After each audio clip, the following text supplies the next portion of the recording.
नमस्कार आप सभी को। आप जनता मंच देख रहे हैं। मेरा नाम है अनुराग भारद्वाज। देखिए, इस वीडियो में हम बातचीत करने वाले हैं भविष्य के होने वाले मुख्यमंत्रियों के एक लिस्ट के बारे में। इस लिस्ट में टॉप तीन नेता बिहार के, और जो तीसरा वाला नेता है वो इतना खास है कि जिसको लेकर इस समय बिहार में धुआं उड़ा हुआ है। जी हाँ, अब उस व्यक्ति के बारे में हम आगे बातचीत करेंगे। उससे पहले अगर आपको पता है तो सोच लीजिए कि हम किसके बारे में बातचीत करने वाले हैं। हम बातचीत करेंगे, उससे पहले शुरू करते हैं तेजस्वी यादव से और शुरू करते हैं चिराग पासवान से। तेजस्वी यादव के बारे में आपको परिचय देने की बात नहीं है। आरजेडी के इस समय अध्यक्ष हो गए हैं, राष्ट्रीय अध्यक्ष हो चुके हैं, क्योंकि लालू प्रसाद यादव ने आरजेडी के स्थापना दिवस के दिन ही अभी 7-8 दिन पहले ही बीता हुआ है, और उस दिन ही लालू प्रसाद यादव ने ऑफिशियली अनाउंस कर दिया कि अब से पार्टी के अध्यक्ष और पार्टी के सब कुछ तेजस्वी यादव होंगे। तेजस्वी यादव ही पार्टी के बागडोर को संभालेंगे।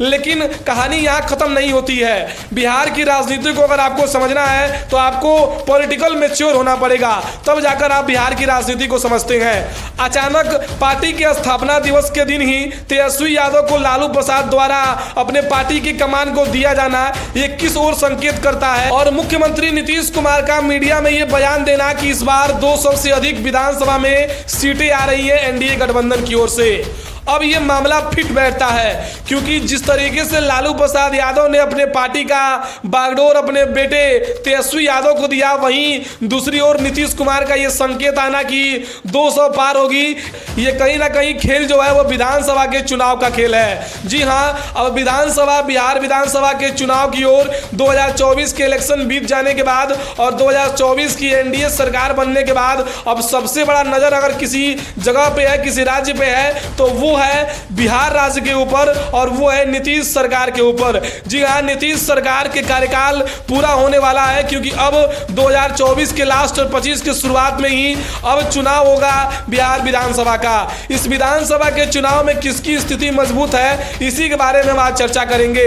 देखिए, इस बिहार के विधानसभा के चुनाव से पहले ही एनडीए के तरफ से और एनडीए के पार्टी दफ्तरों से ये नारा निकलना शुरू हो चुका है कि अब की बार फिर से 200 पार, और वो बिहार के परिप्रेक्ष्य में, यानी बिहार विधानसभा के चुनाव की सरगर्मियां अब धीरे धीरे तेज हो रही हैं, क्योंकि अब सभी पार्टियां लगभग अब चुनाव की तैयारी कर रही हैं, क्योंकि इस साल में अब कुछ महीने बचे हैं, उसके बाद आगामी बिहार विधानसभा का चुनाव, जिसके ऊपर सभी पार्टियों की निगाहें हैं। हम बातचीत कर रहे हैं चिराग पासवान की, चूंकि वो एनडीए में है और नीतीश कुमार 200 पार के नारे लगाने शुरू कर दिए हैं, तो इस पर चिराग पासवान का रिएक्शन क्या होगा और दोधारी तलवार की तरह अब राजनीति कितना गरमाएगी, इसके बारे में भी बात करना जरूरी है। क्योंकि एक तरफ चिराग पासवान के समर्थक कह रहे हैं कि चिराग पासवान आने वाले दिनों में बिहार के मुख्यमंत्री हो सकते हैं, वहीं नीतीश कुमार का इतिहास देखा जाए तो कहीं से भी नहीं लगता है कि नीतीश कुमार कुर्सी को छोड़ेंगे।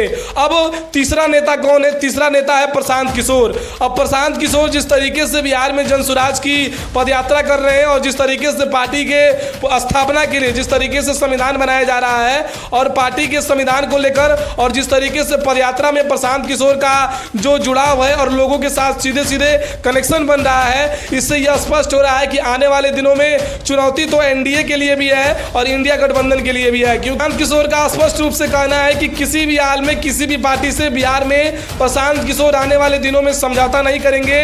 वे अपनी पार्टी को समूचे बिहार के विधानसभा सीटों से चुनाव लड़वाएंगे और उनकी पार्टी चुनाव लड़ेगी।